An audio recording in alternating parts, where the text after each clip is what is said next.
Some stories demand to be retold. Plays and books are turned into movies, and then those movies are turned into TV shows, then recycled as cartoons, and finally licensed out as games both table and video. Some stories are tougher to tell than others. Many are impossible to portray in a particular medium, either because the original story is too long, too complicated, or just too elaborate to portray visually. But people still try. This brings us to Dune, specifically Modiphius's Adventures in the Imperium, the second RPG based on Frank Herbert's masterpiece. But how does this one stand up? Well, it's time to warm up the ornithopter, because we've got worm sign. First, a bit of insight into reviewing a setting that's already been covered, as I've previously reviewed Last Unicorn Games' Dune Chronicles of the Imperium. First, you can repeat yourself a lot, which gets tedious for people that have seen the first review, unless somebody sees them in reverse order, in which case the first video gets to be the tedious one. Second, you can refer people to the first video for the setting information, but that's asking a lot of people to watch two different videos or read two different articles. The best way is to try to come up with a happy medium, and that's not easy. Some stories everybody knows, so you don't have to refresh memories or explain the premise, especially Shakespeare. Everybody knows Hamlet. Guy sets off for revenge. Guy can't make up his mind. Everybody dies. The end. Harry Potter. Rich popular jock decides he doesn't want to follow instructions from his superiors, and a lot of people die because of it. The end. It's a classic tale of hubris. But what about Dune? It's a story about plans within plans. It's been adapted into 2 movies and a TV show. The first movie was visually impressive, but bored the audience with too much exposition. The second movie was visually impressive, but confused the audience with too little exposition. The TV show was visually unimpressive, because they spent all their money on hiring William Hurt. When you're reviewing a retold story that everybody is familiar with, go with the technicals, the art, the formatting, the mechanics. Compare it to the past adaptation when style and themes wildly differ.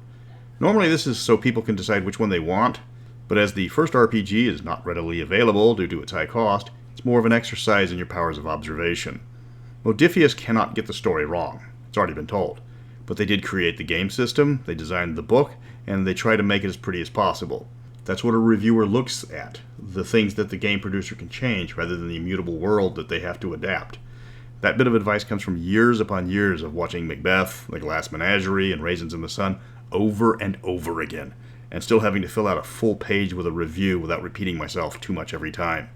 Plus, this let me talk for a full minute and a half to fill up a video with something interesting in an example of the most meta padding ever, and still keep people who know the story of Dune entertained. Dune Adventures in the Imperium came out in 2020 during the height of the pandemic, using Modiphius's 2D20 line. The head designer was Nathan Dowdell, with a long list of writers and artists. Bastien Lecouf de Harm did the cover. It's 330 pages long, full color, and the interior art style mirrors the imagery of the 2020 film, with the Sardaukar armor especially noticeable. The book devotes about 50 pages to the background of the story, and it does include information from the later prequel books that were not written by Frank Herbert. The game is currently set with the transfer of Arrakis from Harkonnen to Atriedes, if you wanted to play in that time period. Not to harp too much on the background, but a quick rundown for people new to the setting. It is 8,000 years in the future. The only way to use faster-than-light travel is the use of the drug melange, aka spice. Spice is only found on the planet Arrakis, and everybody's fighting over it.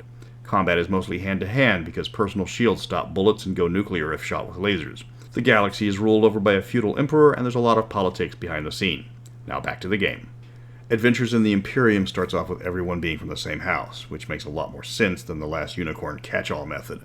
All the players have to design their house in Session 0. They decide on its power level from a newly created nascent house to one of the long-lasting great houses, with minor and major houses in between. The more powerful the house, the greater the advantage, but the more people trying to kill you. There are a variety of domains for your house to specialize in, and subdivisions among those specialties to further define your house. Then you make up a homeworld, design your banner, and select your house's traits. Everybody assumes a role in the house, and then you move on to your character generation. Character creation has 10 stats, divided equally between skills and drives. Skills are what you are good at. Drives are what inspires you. Drives are set up based on a priority scale. You just put them in order of importance, and then they're given a value based on where they stack. You can pick an archetype for the planned creation, which sets your skills, gives you focuses, talents, and assets. There are rules for defining your character in play, and these are suggested for people not familiar with the rules yet, so they can learn them as they go. The mechanics of the 2D20 system is a die pool system, with the pool starting off at 2D20, exactly as it says. You determine your difficulty by adding your appropriate skill and the drive that represents your motivation for doing the task. So, War Master Tanky McTankety Tank of House McTankety Tank decides that the House Ordos mercenaries need to die a hot fusion death because he was ordered to do so. He looks at his battle score of 8 and his duty score of 8, and that tells him he needs to roll a 16 or less on both die, because turning people to ash outlines to serve as marquee is what matters to him the most. If they were of a different religion and just annoying him, his religious drive is only a 4, so his test would be a 12 instead. Once you have the difficulty, you roll your 2d20, and you want to roll equal or under the target number on both dice. Every die that hits the target number counts as a success. Rolling a 1 is a critical success and counts as double. So on average, you can get from 0 to 4 successes. If you have a focus, which is a specialized skill, then the critical range goes up to match your skill level. So War Master McTankety Tank, who has a focus in atomics, gets a critical success on nuking people on an 8 or less. He is really good at starting mushroom gardens. Probably why they don't let him out in public that much. The most important part of the dice roll is if you roll really well and end up with more successes than necessary, you gain momentum points for every die you make it by. You can cash in momentum points later to add extra dice to your die pool, so if the difficulty to nuke the 2 unsuspecting House Ordo Scouts was a 1, and War Master McTankety Tank scores 4 successes, he gains 3 points of momentum, and a concerned look from his mentat that maybe the recommendation before the mission about using restraint didn't get read. And there are bad things that come from the tests as well. As a 1 causes a critical success, a 20 causes a complication. These aren't automatic failures. You can succeed on one die and botch the other and still pass the test if the threshold was met. But something went wrong with the test. A parley might convince a leader to help you, but might offend one of his retinue, and that guy challenges you to a duel. You might run out of atomics and can't use any until you make more. Complications can increase difficulties or increase the time it takes to finish a task. They last until they're resolved, or can be removed by adding 2 points of threats. The parley complication can end when you've killed the offending party. The battle complication means no more nukes until you return to base. Spending threats to remove it will come back to haunt you later, as you apologize to the offending person but they still hold a grudge. Or you find a hidden cache of atomics, but the original owner will come looking for them.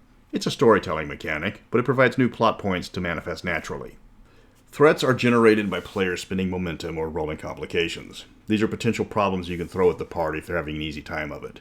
The GM spends the threat, and the task at hand gets tougher. Things like increasing the number of successes needed to perform a task, because enemy agents suddenly appear. Environmental effects can happen by spending threats like a flock of piranha suddenly showing up.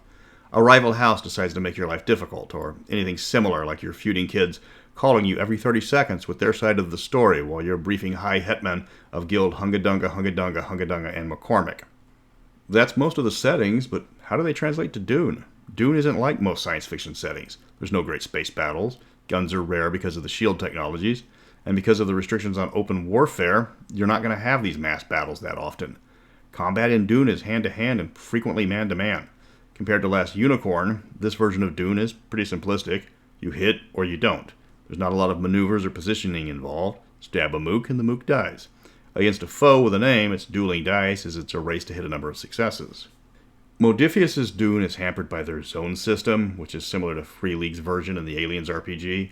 Every important location has multiple zones, and you can move from one zone to the other. So if a fight breaks out at Space Golden Corral, the door is a zone, the kitchen is a zone, the restroom is a zone, the chocolate fountain is a zone. You use your move to go from one zone to the other, so you can go from the front door to the chocolate fountain as part of your move.